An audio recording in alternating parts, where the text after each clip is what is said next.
situation where a lot of our children are being diagnosed or misdiagnosed with some kind of learning disability or other, and I've gone through that personally with my own son, and we know that that's part of the school to prison pipeline. And what happens is they begin to medicate our children, and those medications turns into other dependencies, and that's not working for us. But just because you make it through the system doesn't mean that you're educated. Carter G. Woodson told us about the miseducation of the Negro, meaning you get through the system, but okay, you're thinking like a European.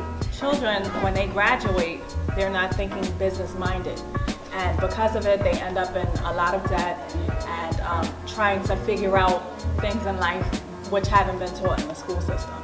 So in order to eliminate that, the best thing you can do is teach your children how to master these skills now.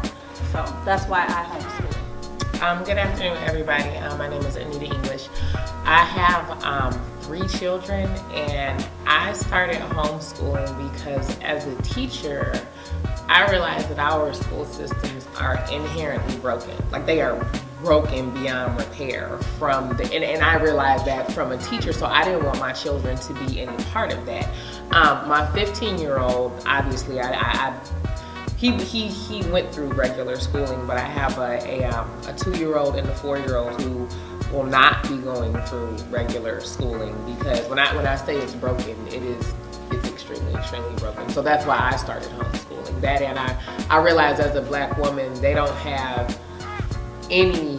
I teach middle school science, right? I teach 6th, 7th, and 8th grade science and sometimes math, and we're nowhere in the curriculum. From August until September, we are nowhere in the curriculum, and that was a problem for me, so that's why I started homeschooling. We have Sister Destiny. She is acting as our lead on the homeschool committee for Cleveland. And just before she makes her introduction, I just want to say that we're working on a national Black homeschooling network. So Cleveland is the city we're representing, and so this room ought to be full, but just know that this is a national movement. So, Sister Destiny, please.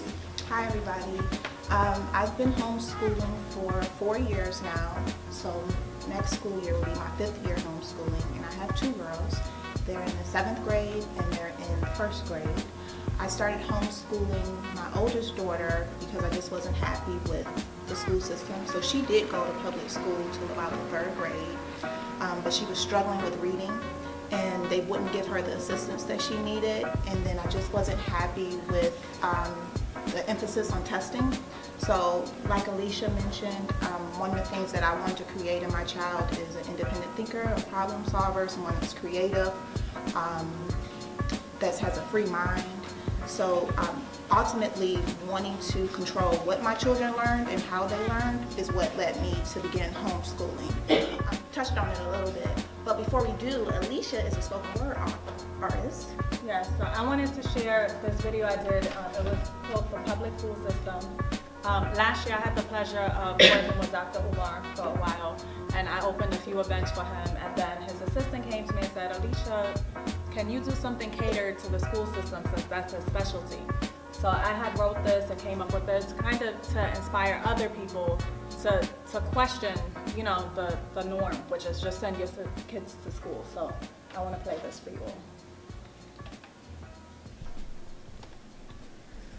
Malcolm once asked, why would you let your enemy educate your feet? But yet we still manage to send them to programming centers disguised as schools rooted in white supremacy. How can we expect a system designed by eugenicists and menacers to give us the tools to properly succeed? Constantly reminding us how victorious and glorious they've been throughout history. Merely teaching us the basics, how to add, write, and read, just enough to make us adequate workers for corporate slavery. Push the physically strong to the army be all that they can be, giving the majority the illusion that we are educated and free. They spend years occupying our minds with nonsense that we will never use. The ones who can't sit still without challenging teachers they subject to substance abuse. Manipulating natural high for profits, Wall Street in cahoots with child psychologists lining their pockets. If your child can't focus for 5 minutes, they're prescribing Adderall and Ritalin. Why not go to the root of the issue and incorporate meditation? We're a society who says no to drugs. I guess that only applies to adults. It can't apply to our children because that cuts into their wealth. So I hear Pop is opening up a school now because he's so passionate about education, but still creating music, producing materialistic brain-dead generations. Welcome to the auction. He's selling us off while promoting Ciroc. Sending your seeds to his school is like 3 times electing Barack. I'm sick of these hypocrites pushing hope behind black faces.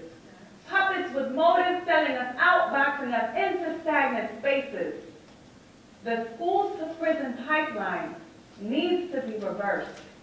If we don't open our own schools, the statistics will only get worse. We have to learn the game and learn the rules, because time is something we can't afford to lose. I'll be homeschooling until Dr. Umar has schools. Knowledge is power, it's certainly true. It's the final hour parents speak wisdom to. The only solution, build our own institutions, reprogram, and empower our youth. Malcolm once asked, why would you let your enemy teach your children? But yet you still manage to send him to a programming center disguised as a school, lacking real tools to prepare him for life. He knows the square root of 64, but can't understand a contract to save his own life. No self-sufficiency taught. Let me tell you why. They want to give you the illusion that you get to decide.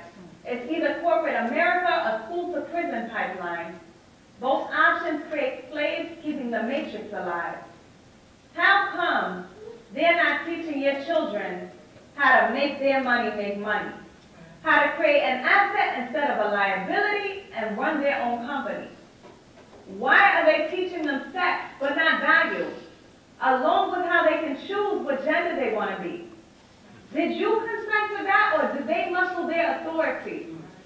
My people of all hues that believe in God, how can you subject your children to things that go against your own beliefs? Wondering why they are so confused to us consenting to hypocrisy. What's more important, the Rothschild Rockefeller education or your children's salvation? They don't teach them how to think or question credibility, but rather to believe everything they see on mainstream TV. How well you regurgitate false facts makes you an honorable student, when man-made degrees don't measure true prudence. Don't let them tell you that your children aren't smart. When he's so gifted and intelligent, he naturally wants no parts in a system that's not really challenging him. Most of the real learning should begin at home, so make sure your children know God before the mechanism of an iPhone. Teach them about value, how their bodies are priceless, how to grow their own food, God forbid there's a food crisis, astronomy, astrology, metaphysics, and numerology, creating home remedies, making their own clothes, cleanliness and hygiene, the lessons they need most. Teach them about the roles of a parent, about the revolutionaries, about manifesting the visions they see. Teach them about the high that comes from living with gratitude, about having a good attitude is everything, because the school system won't teach it. These children are our future, and if you believe it, you will prepare them better for the race, because we need more children who are fighting to make this world a better place. Malcolm once asked, why would you let your enemy teach your children? So,